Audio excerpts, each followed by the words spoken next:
நம்ம எல்லாரும் நடக்கலன்னு சொன்னால் ரொம்ப சோர்ந்து போய் நிராசப்பட்டுரும். இன்னும் ஒரு காலம் நடக்க மாட்டேங்குது இந்த இறைவனுக்கு வந்ததுக்கப்புறம். இறைவனுக்கு வந்ததுக்கப்புறம் நீங்கள் பாதுகாக்கப்பட்ட வாழ்க்கைப்பட்டுருவீங்க. அதான் ஒன்று. இது நன்மை தான் நடந்துட்டு. உங்கள் போக்கு நீங்கள் விட்டுன்னு சொன்னால் திருப்பி நம்ம வாழ்க்கை வீணடிச்சிடுவோம். வாழ்க்கை வீணாகும். நரக வாழ்க்கையில் போயிடுவோம். அதனால் நல்லதாக நடந்துட்டு இருக்கு. ஒரு காலம் நடக்கலையா நன்மை தான் நடந்துட்டு இருக்குன்னு எடுத்துக்கும். கொடுத்தாலும் நன்மைக்கு அதில் ஒரு சோதனையும் இருக்குது.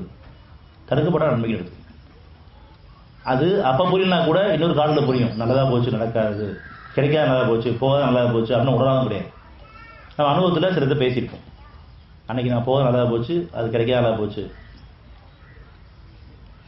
அது எனக்கு நன்மைங்கிறத உணரக்கூடிய ஒரு காலத்தவங்க. ஆனாலும் அந்த நேரத்தில் சில சோர்வடைஞ்சவங்களாகவும் நிராசப்பட்டவங்களாகவும் ஆயிடும்.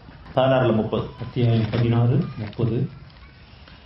பயபக்தியுள்ளவர்களிடம் உங்களுடைய இறைவன் எதை இறக்கி வைத்தான் என்று அவரிடம் கேட்கப்பட்ட போது நன்மையையே என்று அவர்கள் கூறுவார்கள்.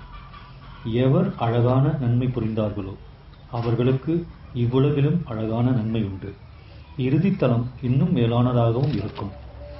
உள்ளச்சம் உடையவர்களுடைய வீடு நிச்சயமாக நேர்த்தியானது. பயபக்தி உள்ளிடம் உங்களுடைய இறைவன் எதை இறக்கி வைத்தான் என்று அவரிடம் கேட்கப்பட்ட போது நன்மையே என்று அவர்கள் கூறுவார்கள். உணர ஆரம்பித்தான். ஒரு கார் நடக்கலையா அது நன்மைக்காக இருக்கும், ஒரு பொருள் கிடைக்கலையா அது நன்மைக்காக இருக்கும். உணர ஆரம்பிச்சிட்டாங்க. அது உண்மையும் கூட உண்மைதான். அதுக்கான ஞானம் கொடுக்கப்பட்டுரும். சமாதானம் அடைஞ்சிடணும். நடக்காத காரியங்கள், கிடைக்காத சில பொருள்கள், போகாத சில பயணங்களுக்கெல்லாம் நம்ம சமாதானம் அடையாமல் இருக்கிறோம். இது ஏன் உள்ள கேள்வி கேட்டே இருக்கிறோம். சமாதானம் இது நன்மைக்கு தான் சமாதானம்னு சொன்னால் அந்த சமாதானத்தில் உங்களுக்கு புரிகிற மாதிரி விளக்கம். அவன் அறிவிப்பான், அவன் அறிவிப்பு யாரும் அறிவிக்க மாட்டார்கள். ஒவ்வொருத்தருக்கும் சொந்தம் அவரோட உள்ளது. அல்லது அதுக்கான சூழல் உருவாயிடும். யாரோ ஒருத்தர் பேசும் விளக்கம் கிடைச்சிடும். இதுதான் நடக்கிறது. அவரும் நிறைவாக இருக்கும். அந்த விளக்கம் சுகத்தை கொடுக்கும்.